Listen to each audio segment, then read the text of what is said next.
to What Zone, a podcast on sci-fi, philosophy, religion, politics, gaming, and anything else taboo. Woo! Hi. Hi, how are you? I'm alright. I'm the Cogito here with my Cartesian terminology of the other. Yeah, I'm here face to face with Ben Banasik. We're looking at each other. We are with the other. The duality. The duality, yeah. Yes. So we are talking about Emmanuel Levinas today. Did we say our names? I'm Ben Banasik. Oh, yeah. Yeah. I'm Tara Smith. Yeah, you all know who we are. Yeah. Anyway, what have you been doing? Bit of cats. There's been a hoarding cat situation. So I've been. Okay. I went and carried some cats out. They had 40 cats. Yeah, about 20. So you said you weren't going to do that. Well, this is the thing. I didn't take any home. So you're back. Okay, so last week, backstory. Last week before. Tara says, no more. No cats. No, but this is different. Can't do the cat neuter release thing anymore. Yeah, but this isn't TNR. These are cats in someone's house. It's a hoarding situation that's gone out of control. Oh no. That's even worse. Anyway, it's fine. Yeah. It's through a rescue though. So I was just the muscle. So I came in, I put cats in cages and I took them to the car. And then that's the rescue doing all the face-to-face with the person. So where's the cats going now? They're getting desexed, some of them getting rehomed, and a lot of them are going to get brought back because the owner wanted to keep them. None of them are microchipped. They're all strays that are bred. So they started with 5 cats, maybe like 5 years ago. And they've bred and they haven't desexed any of them. And they know where the food is and they're just going to keep coming. Exactly. Yeah. It's not a great situation. All the cats had ringworm, but and they're like various stages of friendly. Some of them are going to really struggle to be rehomed because they just haven't been. How do you socialize a cat when there's 40 of them? Do you know what I mean? Like you can't really. Yeah. They're also outside too, so they weren't all inside. They're in and out. Anyway, I think on that day we caught like 15 cats, pretty good, took them out, and they're now a lot of those kittens are going to get rehomed, so I'm happy. And then I just got to wipe my hands off it. What? Yeah, we're going to have to change the microphone. There we go. Yeah, keep going. Oh yeah, so I got to just wipe my hands off it, and that was that. So I feel like that was good. I didn't get too involved, just a little bit involved. What else is happening? Just looking back at my calendar. Cats are hard inside. Like 2 cats are running our house. Yeah. I've been going inside Jack and Isaiah's room. We've got the double bunks now. Yeah. And Peanut, like the big Peanut. Peanut's the big one. Peach is the smaller one. They're sitting up on Jack's bed at the bunk. I'm like, how did you get up there? Like, what is going on? And you just walk in there and their like little head is poking up above the bed. And they just run the place. Yeah, but exactly. Can you imagine 40? Like these cats, they kept grabbing cats, being like, "Oh, this is Tinkles." I'm like, I don't care. And the son had some learning disabilities. Right. I mean, you kind of expect there to be some sort of to have 40 cats in your house. Something's going on. You know what I mean? Oh. And every cat, they're like, "Can you make sure you bring them back?" And we're like, "We will." It's like, and the mom's going like, "Don't bring them back." Yeah, right. Because she can't handle. Anyways, that was Sunday. Saturday, it was vegan day out. So Glebe does a vegan day out where the vegans are allowed out. Yeah, we're allowed to come out of our carrot farms and socialise with society. Yeah. It's the one day of month that you have the energy to go out, and then you're exhausted for the rest of the month. Because it zaps everything. Once you've kind of got the energy of getting out of the house, and we're so anemic, like it's without anyway. So they do things where a lot of the cafes have discounts, all on Glebe, so like 10% off here or free coffee when you order. So. Because Glebe now, there's so many vegan places in Glebe now. And there was also the Rare Book Fair. So I went to Sydney University, had a Rare Book Fair Friday and Saturday. So had a look. Did you buy me anything? Any rare books? It was so expensive. I looked at a bead book for Tom and I was like, oh, this looks good. Because it was like an old bead book. And it was $1,830. And I was like, shit, what? I Really? wouldn't spend that much on a book. Wow. And I like books. So that was the weekend. I told you I picked up the first edition Tolstoy, didn't I? No, it's pretty cool. Yeah. Recently? Yeah. Oh, nice. Yeah, mislabeled at Barrel. Like they had it for, I think, only $60 or something. Really? Like yeah. It was well, what do you mean it was mislabeled? Oh, because it's the old way of spelling his name, Tolstoy with an I, but without the Y. Yeah. They're like, oh yeah, just old book. And then I got it, and they're like, oh, today we have a discount on, and I got it for like $20-something. I'm like, holy moly! First edition Tolstoy. That's amazing. Yeah. Yeah. Oh, it was also in English. So it's first edition English. Oh, okay, yeah. Yeah. It was Tom and my 6-year anniversary. I went to there. Mazel tov. Yeah, 6 years. 6 years. Yeah. So that was nice. Yeah, you just had a despondent. 6 years, oh my god. No, we went out for dinner and just had a pretty chill evening. That's minor service, 6 years. That's misdemeanor. Yeah. But yeah, that's pretty much it.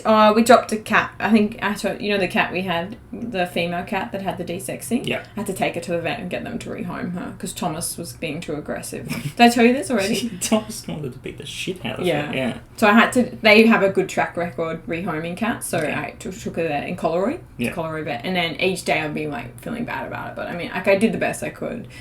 But I'm worried that she's just... Because she hasn't been rehomed yet. So she's just sitting in cages. I don't know. I have a bit of guilt coming up for it, but... Just millions of cats. I know. But once I have that connection, I find it really hard to let go. This is why you should stop meeting cats. It's true, I should. Anyway, that's me done. What about you? What have you been up to? I finished my article on Walter Day, finally. So 8,500 words, tracking his life, his history, and how what he does is a religious pilgrimage, which was a great joy to finish. You did that really quickly, like 4 days or something, right? Felt like it. Yep. Basically, that's what I had all the data and stuff, but I had to actually write the thing. But I locked myself in the garage, like Jodie would go to bed, like 8 o'clock, 8:30, whatever time she goes to bed, and I'd be there until like 1 o'clock in the morning every night. Just get it just finished. Writing, smashing it out. Yeah. Then I gave it to her to read, and she was like, "Oh yeah, 2 edits on it, like 2." And then I read it. I'm like, "Holy moly, this is shit." I did like 50 edits at each page, and then I sent it in. It was due on the 1st of November, and I got it in on the 1st of November. Nice. So, happy with that. What else have I been doing? Very busy with the shop, with planning for Christmas. I'm quite stressed about things with that, but that's okay. That happens. I don't know. Went swimming. Isaiah didn't really have a breakdown. He had a little bit of a breakdown. This is the pool saga. Yeah. It's still sort of continuing, but it's okay. Did something happen though? Like I feel like some traumatic experience must have happened. Jody's mother took him to the beach. We're not sure if something happened there or not. And then that's when you noticed the behaviour with the pool starting? Yeah, there was a change. Maybe she just threw him in. Maybe he doesn't like the beach. Maybe, like could you. run in the family. Oh. Yeah, well, the way you talk about water, it's not a surprise if he's picking up on your negativity. Like, a 4-year-old's going to listen to me about the ontological reasoning like kids humans are smarter than you in think. Yeah, okay. I blame you. Yeah, okay. Jodie and I went to the movies and we saw Terminator, the new film. It's a new Terminator film? Yeah. Was it good? It just came out. Yeah. It's really good. I really like Terminator. Yeah. It's very good. So what's this, like the 4th? 5th. 5th, wow. I think. 5th or 6th. How did Arnie look? He's old. He's pretty old, yeah. But he's still a badass. Yeah. It's pretty cool. Cool fight scenes. Cool story. Spoilers. Yeah. Doesn't really matter. Is he back? I'll be back to come back. There's a couple of lines with some of the characters saying I'll be back and I won't be back, which is quite funny. But spoilers, it features 2 women characters, very strong lead, and like women are central to the story. They already did that though. The Terminator, is it Terminator 2? Has the female? No.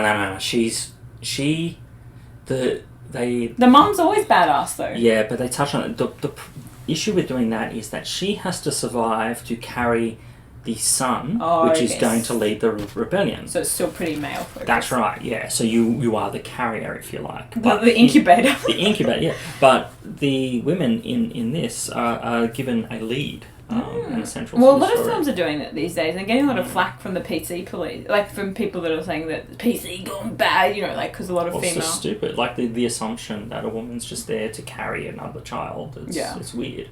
It's the same with Ghostbusters, right? They switched all the. Oh. Yeah. Yeah. No. So Ghostbusters, that's right. So they switched them all to female characters, and then they're attacked because it was a shit film, which fundamentally is, and then people are going, they hate it because there's women.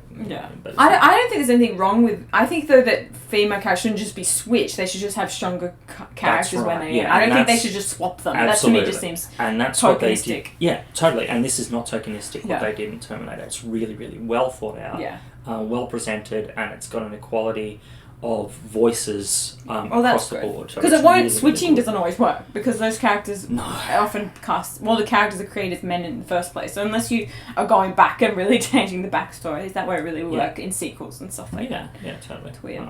But yeah, I really liked it. I think everyone should go see it. It's very good. It's very, very good. Oh, I've been watching a good show too, actually. I'm getting into Korean dramas. Like, just really... There's a Korean... Yeah, I know. This is unexpected. There's a Korean drama called Kingdom. It's awesome. It's like zombie kind of period piece Korean, but uber violent. I really liked it. Like, the zombies are really... You know how some zombies are kind of, like, slow? These guys are really fast. Like, have you seen... Is it Planet X or Z? World War Z? Yeah. You know how they're really fast? I like that. Because, you know, the idea that there's, like, slow lumbering, but these ones are real, like the heads rotate all around. It's kind of like... And they don't like sunlight, so kind of like vampire... but, like, the show's just really... the costumes, like... I don't know, something about Korean period pieces just must put, like, 80% of the budget on costuming. It's amazing. No CGI, except for, like, a little bit of the... You know, obviously some of it's CGI, but all the sets are constructed. Like, it's amazing, because nowadays a lot of the period pieces, you know, like British period pieces or whatever, so much of it is CGI. Yeah. Like, they'll have a village and it'll just be CGI, you know, and I really hate it. I like the And some of it's done well, but then you watch a film even from 2 or 3 years ago and you're like, that's pretty bad looking. It's either make it obvious that it is all CGI with, you know, humans acting within the CGI, that would be fine, because then it all matches. But humans in a CGI environment, particularly using old tech. Yeah. It's also like surely, like, sometimes it would be like mountain scenes and that's CGI. I'm like, can't you find a mountain? Like, I get that they're cutting costs, but anyway, I thought this show was really good. It's just the first season. It was released this year. It's called Kingdom. I just thought it was awesome. If you like scary kind of zombie shows, you might like it. That's cool. The female characters, there's only really 2, not very well developed, but as a show, I thought it was really good. So Tom and I just finished watching that really quickly. That was good. Did you do anything for Halloween? Did you go spooping? No, we had our Halloween party already. I didn't do anything. No, Did not? you? No, not mine, not in Kemba. I dressed up as Wario. And, Jo, my store manager, she dressed up as Waluigi. So she was wearing like purplish stuff and purple eyeshadow on. Did you take any photos? So were you working? Yeah, I actually put up LED lights all through the shop. Oh yeah. Like strip lighting and stuff. Yeah, it looks pretty cool. So now I can change the lights depending on my mood. Is it always blue and red? With the remote. No, I'm feeling green today and everything turns green. Also, it's voice acting. I'm feeling green. That'd be cool. There is like stuff that you can like change it on your phone. You can get apps and stuff for LEDs. That's pretty cool. Yeah, so I could change it remotely if I wanted to. Anyway, we haven't got much time, so we should get to Levinas. I like the niceties. People enjoy this. Some people. No one's going to care. All right, everyone's going to be downloading this wanting to listen to... Have you prepped intro, outro? I have not. I'll find something in order to... There's talking videos of him talking, right? There is. Yeah, I saw one. There is. We'll find them. Yes. There'll be something here. Now, listen and enjoy. En effet, je ne connais pas du tout mes lecteurs. Il en est probablement que me suivent sans se manifester, ou bien qui se manifestent dans l'intimité, par le public, en foule un peu, comme j'ai l'occasion, peut-être la chance ou le malheur, d'aborder aujourd'hui. That was Emmanuel Levinas' voice, him talking, or Levinas' voice, talking about how he doesn't know his readers and how it's almost an echo chamber of how he's written and put out works into the world and how he doesn't get that feedback from the other, which is an interesting thing because it leads on to his philosophy. Yes. Now, before we get onto the text, which I know that you loved every word of, Tara Smith. Loved. The face. Just a brief interpretation of his life. So, Emmanuel Levinas, born 1906 in Lithuania. Family moved to Ukraine. And he studied philosophy. And he read literature such as Dostoevsky, which is very interesting that a lot of these existentialist writers, quote unquote, are reading fine literature, and particularly the works of Dostoevsky. So perhaps one day we will go to talk. I'd like to. Yeah, maybe not his larger works, but there are a number of shorter works that we can actually... Because he came up when we did Camus as well. Someone that was quite important to existentialism. And I, when I was given the opportunity to write the course stuff for Newcastle, I said, okay, well, we have to do Camus and then Tolstoy and then Dostoevsky, because then we can actually go, Camus does a little bit of philosophy with his literature, but then Tolstoy and Dostoevsky, just literature, but they're considered philosophers as well, which is really interesting. He met Heidegger, and he read Being and Time, and he reflects on this quite often throughout the rest of his life. His family, so he's Jewish, and his family was killed in the Holocaust. His wife and his daughter survived because they took refuge in a monastery. Doesn't one of their friends... I read that a friend helps out. That's like another philosopher friend helped them out. And then he turns after the war to studying the Talmud. And he writes Totality and Infinity, his PhD thesis. I love these two worded titles by lots of these philosophers of the time. Makes it very confusing. Being and Time, Totality and Infinity, what's time and... Anyway, doesn't matter. There's lots of different ones. He taught always in two places. So he was teaching Talmudic Judaism and then his philosophy, and he had two different publishers for lots of the period. And people look at that thinking, well, did he want to keep the works separate? And the reality is that he wanted his works, which are philosophy, in the circle of philosophical thinkers. And he wanted his Talmudic work in the space. There's also a pragmatic aspect. If you want something to get published, you probably wouldn't send... you send it to a Talmudic. So he's got two different... Makes sense.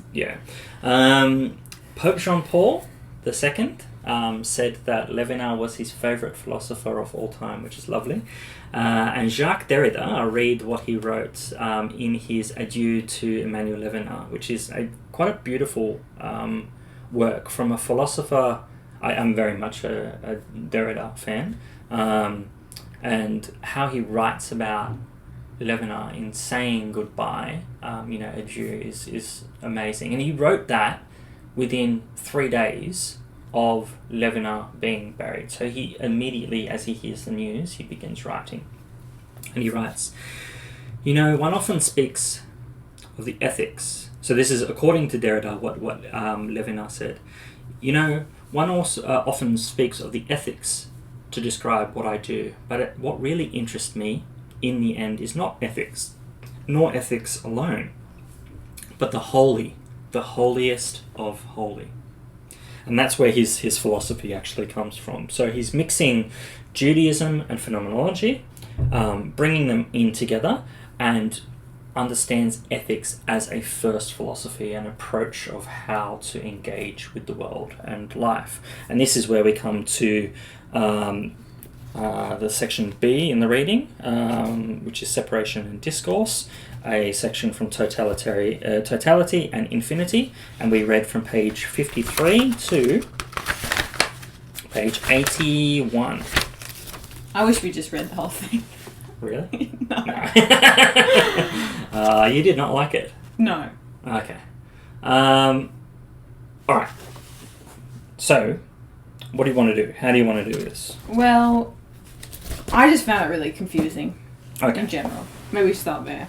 I liked reading about his life. I liked reading about, that philosophy does like a breakdown. It's called I think it's on the internet, like philosophy, not 101, but basically they go through each text. I found that quite helpful because it went through each section in, you know what I'm talking about? No. Anyway, it just kind of breaks it down because I just found reading it really difficult. A lot of each sentence was confusing to me, and because he writes very I don't know. I found it really complex. Maybe because we're starting halfway through a text, or it's floral. It's very floral. Well, but it's not poetic like Buber was. It's different to me. It's different. Yeah, you're right. It's very... maybe esoteric. Yes. Like, well, he's a Talmudic scholar, so Yeah. he's bringing that into it. But and we were mentioning this prior to what we discussed. It's funny that you found a connection better with Buber's work rather than Levinas's work. You know, Buber is the more religious here rather than Levinas, sort of. Like, they're both religious in their own way. But I'll read a section just so to give an example of what you found difficult. And I can understand it here, because when you said that message to me and I read this, I get it. This is the first page, the first part of the paragraph. A separation of the I that is not the reciprocal of the transcendence of the other, with regard to me, is not an eventuality thought of only by quintessential abstractors. It imposes itself upon mediation in the name of the concrete moral experience. What I permit myself to demand of myself is not comparable with what I have the right to demand of the other.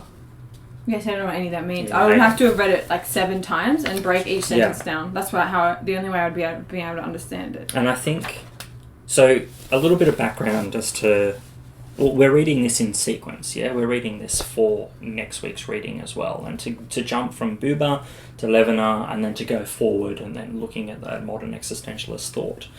Yeah. When I was given this work, my second year or third year at uni, something like that. And it wasn't even a prescribed text. I think it was a secondary text. Yeah. And I started looking at the thinkers at the time. I'm like, Heidegger, no, everyone reads Heidegger. Everyone sort of gets him after a while, and it's hard to understand and whatever. And then I read Levinas, and then went back to Heidegger, and I'm like, fuck, Heidegger's easy. What the hell is everyone talking about? I wanted to understand this, and I went to Levinas, and it's a text. I think it's like Heidegger was explained in this way to me by Tim, my old supervisor, that he's almost like a big steak dinner. You know, you just need to sit there and digest it. It's, well, what's a vegan equivalent? A big tofu dinner. A big curd dinner. Actually, just a side note, have you thrown that tofu at the people downstairs? Not yet. Yeah, okay, alright, that's funny. It's like a big meal that you have to digest. It takes some time doing so. And that's Heidegger. Levinas, I think, is the same way. But it's almost like a fruit that you have to keep peeling away at to get to the center. Or like an onion with layers. Well, an onion with layer could be Buber, because Buber keeps going on about the same thing. If you get one thing of the onion is the same. Yeah. Whereas here we're trying to get to what the center is. So he keeps circling around this aspect of what he's trying to talk about with the separation of the totality and infinity, and it keeps going insular until we get to the center. I understand his ideas changed a little bit too, like over the period, because he publishes a lot, right? He does, yes. Yeah. But that's what I liked about Buber is repetition. So it was like, it's like Buber starting with a concept. He's like, it's a bit like this, it's a bit like that, or it's a bit like that. So you're getting like 5 or 6 different ways to interpret the same thing. The same thing, yeah. Whereas this is just like, whoa, like I couldn't even follow a train of thought. Like I didn't get through the whole thing because I just got too confused. I like the ideas behind it, and reading other people's interpretations of it. I understand, I think, the basics. Yeah. But all the nuances and stuff just went straight over my head. Okay, so maybe I'll step you and I through the text. Yeah, it might be a good and then idea. you can expand on the aspects which you're interested in. So what he's talking about initially here, it's under the section of atheism or the will, which I thought was interesting to give to you, an agnostic who calls yourself atheist. Yes. So the id, or the I of the I thou, designates a separation for Levinas. So he's not comfortable with this separation of the ich, du, or I, thou relationship. But Buber doesn't separate it either, right? No. So this is where he makes clear in this, where is it? So he's agreeing with Buber? Yep, he's just re-engaging with it. He makes reference to Buber. Where's old mate Buber? This is going to be fun listening for everyone. Here we go. Flicking through your pages. Page 69, that's going to be lovely. This work does not have to do with the ridiculous pretension of correcting Buber on these points. It is placed in a different perspective by starting with the idea of the infinite. Okay? So before we get to the idea of the infinite, the separation for Levinas is the understanding of the difference between yourself. If you focus on yourself and engagement with yourself in the world, it separates you from the outside. Here he's critiquing directly with what Heidegger does. So Heidegger talks about how being, Dasein in the world, Dasein, you in the world. And Levinas going, what the hell are you talking about? Like, you are not separated from the world. You are an interconnected being with all others, including what we ultimately call the infinity or God. So Heidegger's trying to sort of everything is perspective from you. Yeah. And then everything is almost extra. Yeah, connecting on to the phenomenologists almost. He's rewriting what phenomenologists do. And Levinas would say, well, he's just doing phenomenology as well, in a different way. But Heidegger still thought of the extra stuff's important, the world, nature, that there's things that are important, right? Yeah. There is an importance there. But the importance is for you to exist as a Dasein, as a proper being in that space. So it still goes back to you all the time. How did Heidegger interpret the other? Like other people? It's your engagement in that space of you. Okay. So it's always you. Yeah. Whereas Levinas is saying, well, no, there's something else here. There is a shaking experience, which Buber says, of you and the other. Levinas says to go further that you cannot be a being without another. It is not possible for you to exist without the other here. So does that mean that if you were a human that left on a desert island as a baby and you grew up there like that in isolation, would you not be considered to be, like, you'd have no other? No, the other can be anything. And this is where he's talking about separation and interiority. So yeah, you can have the imagination of being in that space. So the floating man, for example, right? So this Avicenna talks about, imagine your eyes are closed. Imagine you are in a space, in space, where your arms and your legs are extended. Each of your fingers and your toes are not touching anything at all in the world. So you have no sense. You're in a blank, open space, so you can't even see anything. There's blackness. You can't feel anything. You can't speak, and you can't hear anything. Do you have a sense of self? And Avicenna, with the floating man, so this is a medieval Islamic scholar, says, well, yes, you do. You do have an understanding of you in that space.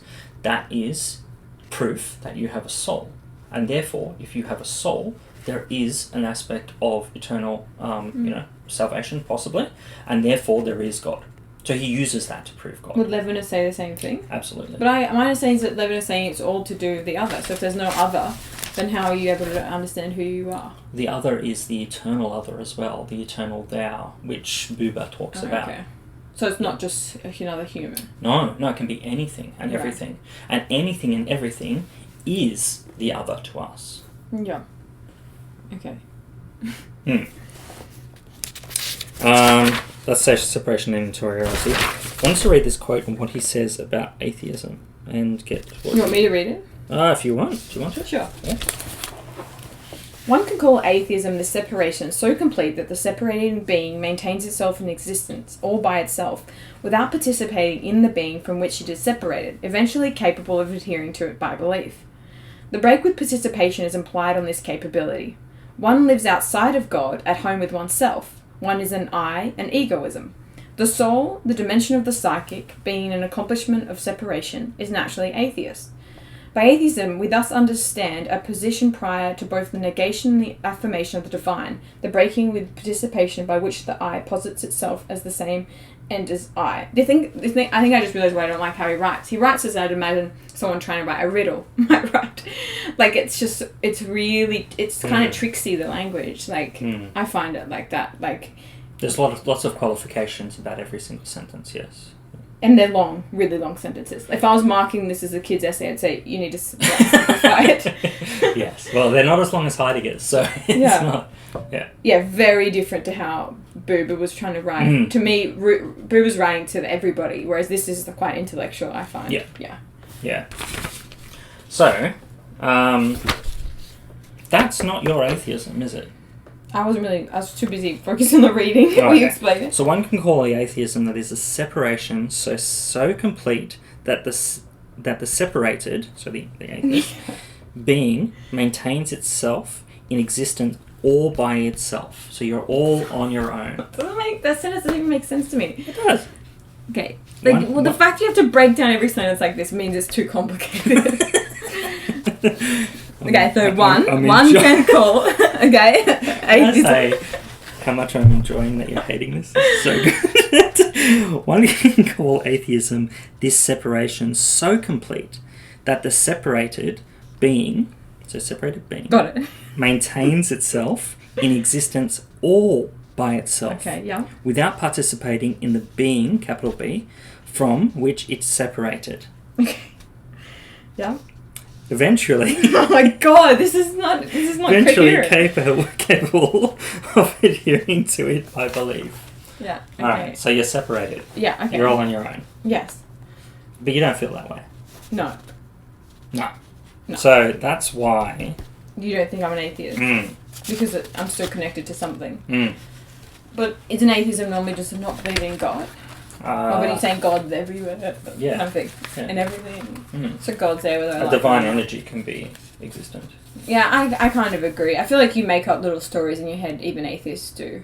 Little, whatever you need. You need to have something to believe in something. Whether it's...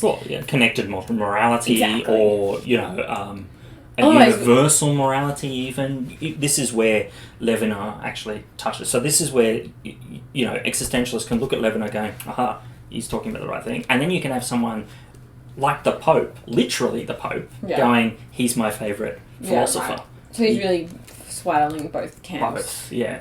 And that's why I think I like him so much. Yeah. Because he's able to encompass all people. And where he's talking about the holy connects all of these things. Yes. What I also love about him is this passage. So this is 62. Yeah. Truth is sought in the other, but by him who lacks nothing. The distance is untraversable, and at the same time traversed. So, remember how we spoke about apophatic desire to get towards something, but it's that thing that's on the distance and is always there, away from you. Journey, the holy mountain. And you played Journey, yeah? Yeah, so I understand. When you're going there, and you can see the mountain, and you're stepping towards it, you're traversing the journey, but it's being traversed away from you at the same time as well. But that's okay. Yes. It's being on that journey and that existence that's important. Yeah. You're not trusting. No, I just don't like the way this is written. Really? No. Oh, I loved it.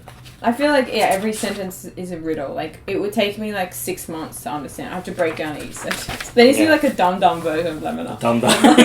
You are a being. You walked to a shop. There's no examples, you know what I mean? Where people would say, examples, like the tree, Levinas, just, it's all so far removed. That's why I find it so hard. I feel like this is lofty, weird philosophy. This is the kind of philosophy I don't really like. Because I feel like it's taken away from you and me and the now and the people. And I get that, he's not writing for every day. And it's this kind of, hoity-toity philosophy that shits me. I don't know if I'm misinterpreting it, but it's not written for everybody. No. And how I teach this, I show students Steve Cargill videos of him dancing on chat roulette. And people being shocked on the screen. And I liked all the face stuff. That's interesting to me. And he uses religious allegories for the, the mother and certain allegories about that's what you're seeing in the face, and that this idea that there's a sense of responsibility, and that once you are faced with that other, you feel a sense of connection and a responsibility, and then you understand yourself through them as well. And I thought that aspect really interesting. That's probably the only thing I understood though about the reading. That's it. I thought you liked the politics versus religion component, because he's talking about politics being reciprocal. I didn't get that far. Okay. The face is further. I read that in a summary somewhere. Okay. I did not go very far with the text. 74, 75. Such nudity is the face. The nakedness of the face is not what is presented to me because I disclose it, What would therefore be presented to me, to my powers, to my eyes, to my perceptions, in a light exterior to it? The face has turned to me, and this is its very nudity. It is by itself, and not by reference to a system. So it's there, the face of that other. It doesn't have to be the physical face as well. We have to get away from, some people go, oh, what if someone didn't have eyes? What if they're blind? What if they've had an accident? Yeah, some people make that assumption, and I've heard that in some summaries. Like, so guys, funny. You just know. Yeah. No, what he's talking about here is the presentation of the other person, like in the Buberian sense of, being there and giving yourself up in some sort of weakness, yeah? That requires a response and requires, what did you say? It was... responsibility. Responsibility for the other. And this is what he says, that the ethics comes from the face before. That's right. Before we start thinking of Kantian and whether it's utilitarian or not, we first feel empathy. And really it's what he's talking about, right? We feel kind of like an empathy towards each other, and we connect as individuals face to face. And then you have the responsibility, and that's what we understand. My ethics come from that interaction, not later. That stuff can all come later. Yeah. He's kind of just taking us back to the basics, because I'm sure a lot of the old people talking about ethics would have realised that. They're just, the thing already existed there. The ethics people are trying to just make concepts to match it, right? Yeah, totally. But it's not the golden rule. So it's not do unto others as I do to you, because that denotes that you are imagining yourself as the other. Yeah. Which Buber didn't like that as well. Yeah. So both of them sort of, they're similar to that, but really it is that existence of the other in the space requires you to take some sort of ownership of that situation, ownership of your actions, and yes, empathy grows from that. Yeah. And because whereas Heidegger was everything it relates to your interactions. Your interactions with the tree, your interactions with you today, your interactions of that. But Heidegger also said you shouldn't be using people as a means, right? That's right. Yeah, so but that it's all from you and your interactions, whereas Levinas talking about something different, right? He's talking about that others almost interrupting, or they should exist as a separate entity from my interpretation. That you don't just exist on my experiences today. Correct. Where you fit it in with a few hours of my day. You exist differently, right? Yeah, and so Buber's saying you exist in infinity.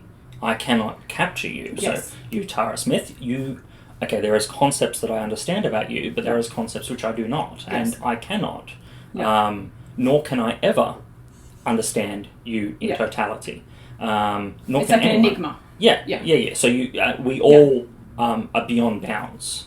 Yeah. But then how is Levinas different to that? Well, Levinas, it's more of the responsibility that is taken for the other. So there is a responsibility. There is an interaction which happens with Buber. The responsibility here is with Levinas. So he says, to recognize the other is to recognize a hunger. To recognize the other is to give, but to give to the Master, to the Lord, to him whom approaches as you in a dimension of height. So it's the giving aspect of it. Well, who's giving? You're giving them, or they're giving to you? What are you giving? Anything. Like, you're giving understanding of the other as very existent. Well, what does that mean, though? Of course you do. Of course I realise you exist. What does that mean? It's not understanding you as... Well, he thinks that people may not. He's trying to understand the interaction between others. This doesn't make sense. I have another quote. Okay.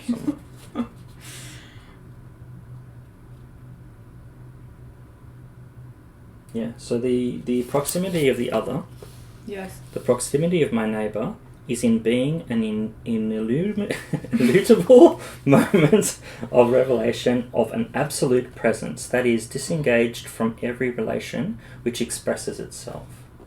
But that's not true, because you exist as relation to me as well. Because, we know each other, there's all these connections. It's not, you don't just exist as you are, completely separate from any relations. No, but he's saying that the shared look and experience between the two of us now is a uniformed experience. So he's looking at that experience. A uniform experience for who? Me? Or for everybody? For you and for me. It is reciprocal. So once we have that experience, we are then in totality. We are then understanding in infinity. So it is through this experience of the two of us... So we can know God. Is that the idea? Well, no. So that we can exist in infinity. We exist in totality. What do you mean exist within totality? So you, as the self, cannot exist on your own. Okay. You exist with the other, and as only in that existence of the two of you together is there a totality. Without that existence, you cannot have... But Buber's saying the same thing. No, Buber's was the connection. You can't Buber have is the talking I about them. Yeah, sorry, I and whatever. There's that little line that links the two. That's it's the same. But there is the ik still on its own, the I on its own. No, he didn't think it was on his own. He thought it was always in connection or something. No, he tried to understand the connection of you and the other. So he talks about you and then the tree, and then you as in the other person, you and this thing, right? And then for Levinas, he's saying, okay, we'll understand that as the I-thou relationship. What can we potentially have with just the I on its own? He says we can't have that. Okay. It is always in connection. But it can be imagined, like the guy on the island would still have it? The guy on the island would potentially have that with something else. And if they can have that with something else, then they are in totality. But have what? If they can, this doesn't make any sense. This is so intangible. Relation. Yeah, relation. So that relation can be with God.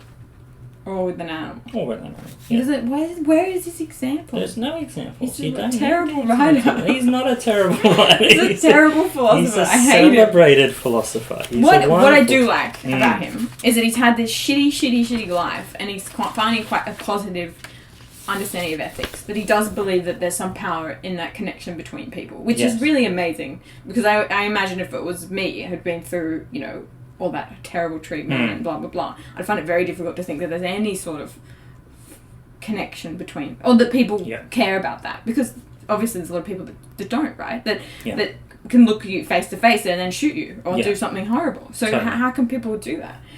And this is where we'll go to next week with actually looking at the Holocaust and that actual example. But to get there, I think we have to understand what Levinas' main point is, other as relation. So you as other is as relation to myself, and only through that relation of the sameness is a holy matrimony, if you like, of existence as infinity. So existence through... So there's all these words that just don't mean anything really to me. Like infinity meaning what? God? Inescapable... understanding. So go back to Buber's thing. So we understand each other.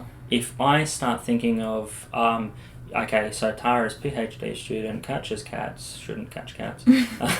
Mother as politician, all of these things, it's trying to capture you. And if that is all you are, to me, I have treated you as an it, and it's captured you, right? I get Buber. I get Buber. Alright, so if you understand Buber, and then you understand Buber thinks, well, I can't understand you as that. You are actually infinite. You are an infinite being.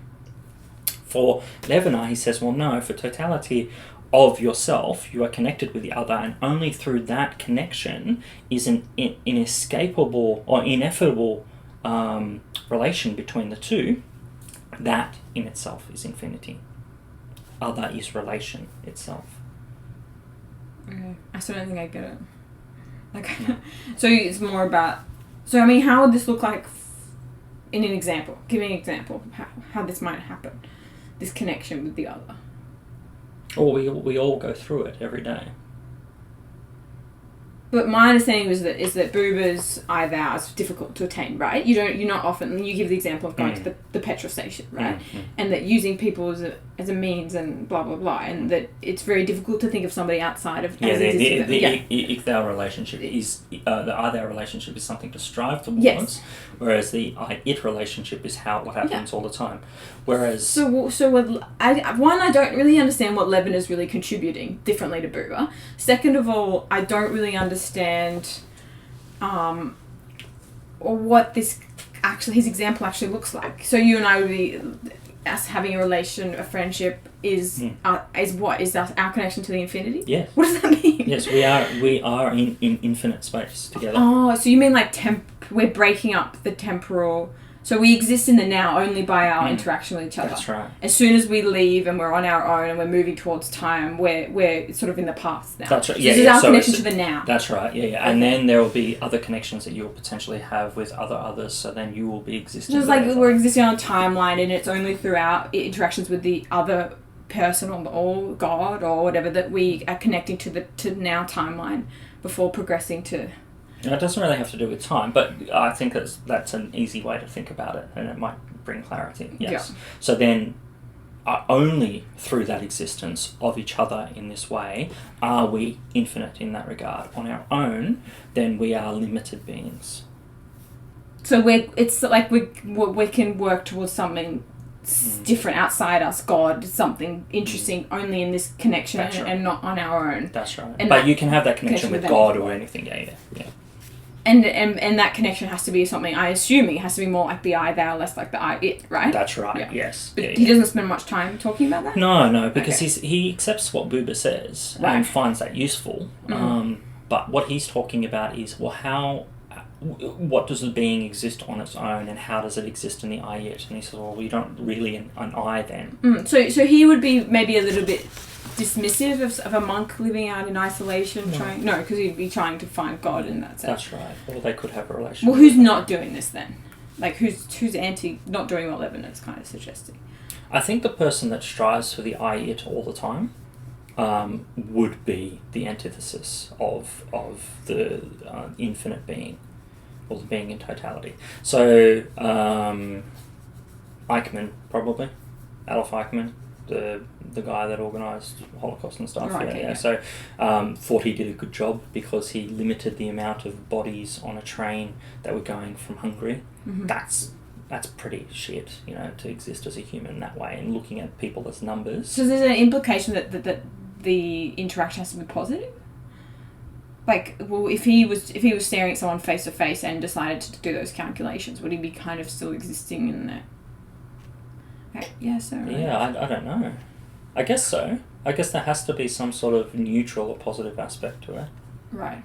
Because if you're understanding the being that you're looking at as an infinite being, and then you want to limit that being by destroying it, that's a bit weird. Well, it's not very infinite anymore. No, yeah, it's the I just find this hard. I don't find it useful. I don't find how this is useful in your everyday life. I don't know. I don't find how he's adding anything to Buber's already giving so much power to the connection. And I don't think that's the point. I don't think it's an ethical discourse and trying to exist in your life. I think it's trying to explain how we go about our lives. And how we understand how we understand. Yeah, whereas Buber is more the one to look at as an ethical point of view. But this is all about all he talks about the ethics pre-existing. He's talking about first ethics. Yeah, so first ethics. Philosophy is first ethics. So it is about ethics. It's explaining what we do and how we might understand that interaction with others. Whereas if you wanted a rule book on how to live your life, I wouldn't give Levinas to people. I would give Buber to people. But also, existentialism is about living in the world and having some sort of angst, right? We all live in some sort of existential dread, or this problem that Camus and Sartre were trying to understand. Why do we go through the motions? What is the purpose? Why is everything kind of so shit? And how do we find meaning, right? Yeah. And we've talked about how Camus talks about, trying to imagine, going through the motions but trying to be happy. Sartre tried to radicalize it a little bit and say, fuck, quit your job, become a tambourine player, whatever. So, right? So he's quite radical. He did say that, yeah. Stop being a waiter. Stop being a waiter, whatever. Yeah. So how does this fit into the existential dread? What is Levinas giving us? I feel like all these philosophers are giving us a little piece of how to live in the world and how to try and understand our role and how to find out why everything's so shit and try and make it a little bit better or a bit more bearable. How's Levinas making it more bearable? I think he's saying that how we interact with each other is the holiness, is the infinity, and just to take solace in that. Understand that actually is an infinite experience. Okay. And if you can strive towards that, then good. So people important. People important. Other is everything. Other is relation. And yet you have those atrocities. You can be looking face to face with somebody. You can see them. You can look into their eyes, and you can think, "This is someone like me. This is important," and then still kill them. It's pretty fucked up. It is. Yeah. So if you're in that, then it shows a lot about that individual that's doing that. Yeah. Yeah. So well, because they're definitely in the I-it. That's right. To the extreme, right? Yeah. Or they're not living. Or they're not. Or they're Heideggering their means to an end. Oh yeah. Or they're not even thinking at all, which is even worse than all of those things. Yeah. And that's where Arendt talks about, and Hannah Arendt, in that if you're existing there and you don't even think of that person as a person, you're not even questioning the orders. Okay, I've given this order. No worries, that's fine. We're talking about this as a minimal effect at Mark's work this week. So Mark's work shared this photo of all of these PVMs, like old TVs, right? This is at UTS that they're possibly throwing out. Yes. So big old box TVs. Yeah, you like the CTs. CRTs, yeah. And the people have been told that they have to throw them out. Now, if these things go to a tip, they will take about 6,000 to 20,000 years to break down, right? Bad, yeah? Really bad. All they need is recapping, which is going to take about 50 hours each. It takes a lot of work, but there are people out there that are interested in doing these things, like right? retro gamers like yourself. Absolutely, yeah. So Mark's gone to them and said, can we have them, right? Now, the university is decommissioning them, which means they're off the books. There is no longer any risk attached there's no to them. data in them. No. That you could use to get all the secrets. Nor is there any risk with people getting them and getting electrocuted because they've been decommissioned. I mean, they're turned off. Turned off. Decommissioned and off the system. Yeah. Right? So they're put out to waste. Sounds sad. I don't know. Decommissioned. Yeah. These poor CRTs. Yeah. So they've been decommissioned. Now, it's just like trash that is on the sidewalks, right? And this is why, as a counsellor, I wanted to have the cleanups in the area all at the same time rather than the phone up. Yeah, so people can go and take that rubbish. People love dumpster diving. People love picking, yeah. Myself included. Okay, right. So, now, the people that are actually tasked with taking those things downstairs and getting rid of them, it's 1:23. You've got 37 minutes. Yeah. Tara gets angsty as we progress close to it. Anyway, so last time okay, so the people that have been tasked to decommission the things are following orders. Yeah. Right? We must decommission the computers. Right. Yeah, now it happened the same thing to me at MacArthur Square where they were decommissioning a shop. Yeah. And I spoke to center management and I said, okay, those 3 monitors there, the keyboards and the mice, I can actually use them. And the centre manager, this is not the current centre manager, to be fair to her, the old one said, well, they're being decommissioned, they're part of the decommission. I'm like, okay, well, can you put them just next to the bin downstairs? And that's fine. Instead of doing that, they threw them in the bin so they'd smash up and I wouldn't get the chance to take them. Yeah, right. That, it shows, like a complete... a complete disservice and complete... irrationality of you as a human because you're not even questioning the orders that you're being given. That's to me is bureaucracy. That's about lawsuits and litigation. Not wanting to get sued so that you don't take that computer and it falls on you and you die. Okay, but why would you not, as someone who works in that experience, question the superior? If you... I don't hire people that say, oh yeah, the shop's fine. Yeah, I know. I expect someone to be in their job to question if something is wrong. Yeah. And the reality is that there are people in life that go through their life and don't question this experience. So these CRTs, who knows what's going to happen to them? There'll be updates next week, maybe. Whether they'll be saved or not. The little poor little CRT. But the same thought process is going through some of these people. I understand what you mean. So, like, obviously, you shouldn't follow the law all the time just because someone tells you to do it. You should. It's not the law. It's the instructions or the orders. From above. Yeah. You should be expected to question, and you should be innovative and bring change. Yeah. Otherwise, you're just wasteful. You're a cog in the machine. And I don't want to make everyone a revolutionary. Like that's not my point in life. But I mean, there's examples like that all the time. Same with people, you said, throwing out all those computers rather than putting ads. All those textbooks I found, law textbooks. They could have just put them all on a desk and people would have just grabbed them. They were free, right? Yeah. People would just grab them. Some of them are like 2018 editions. Yeah, doesn't matter. But to the thought process to get them all out, to get them from the desk or whoever's whoever's library it was, put them on a desk, lay them out and write 3 books on a piece of paper was too much effort. Then throwing them all in the bin. Yeah. People just don't care. Yeah. So bad. And then they'll push recycling though. You know what I mean? The university will be like, yeah, we've got recycling bins. It's like, but they don't care about so much other stuff. It's stupid. We try at the shop. I try it even with like crappy 360 Xbox 360s. They're not working. I'll grab a stack of 10 and then sell them all for like whatever. Yeah. Just make an offer on Facebook Marketplace. People go out. $20 for all of them. Yeah, sure. Yeah. Like, just make some use out of them. No one wants it. But just make some use out of them. Like, these things took effort to make. Yeah, especially e-waste. I feel like e-waste surely people can reuse some stuff. Absolutely. And there's enough people out there, like there's vintage computer groups and all of these people, that there's people screaming out for that sort of stuff that don't have the money for it and want that opportunity. Yeah. Well, don't worry. If I see a CRT on the side of the road again, I'll drop it to you. Good. So that's not what Levinas is saying, necessarily. But he is saying that there is a face-to-face reaction that we have with the other, and that other requires you to understand it as infinity. Yeah, and I also think this is an important point when we're talking about warfare and you know, because there's all those stories about people during World War One or whatever, or World War Two, shooting and purposely shooting up at the sky because they just don't want to shoot the people in front of them. When they're looking at them, right? Because, you know, and I can't remember which war, but they've done studies where they've seen all the bullets around, and people clearly don't want to do it, especially people that have been conscripted and stuff. Yeah. Right? They didn't want to do that. People don't generally want to kill each other. They just don't.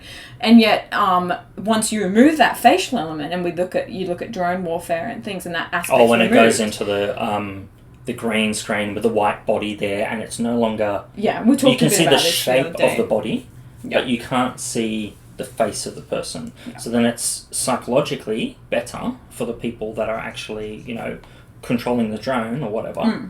Actually, now I will shoot that. Yeah, it's totally removed, right? Yeah. You're not no longer seeing those crying children as they're running out from the bombs hitting. Mission accomplished. It's a video game as 3 white things that have been blown up. That's human beings that you've just really destroyed there. It's bad. And, you know, it's funny though, because in discourse, the other is often seen as being something negative, right? By othering something, it often isn't a positive thing because you're making it as something else. So there's like me, human, you, other. So, you know, and we talk about how like often the others then becomes, once you've othered it and it's no longer human, you can then do atrocities against them because they're an animal or they're vermin, or, you know what I'm saying? So it's interesting that Levinas sort of taking control of the term the other and not making it negative anymore, but trying to include that as being as a relation to you and a sacred.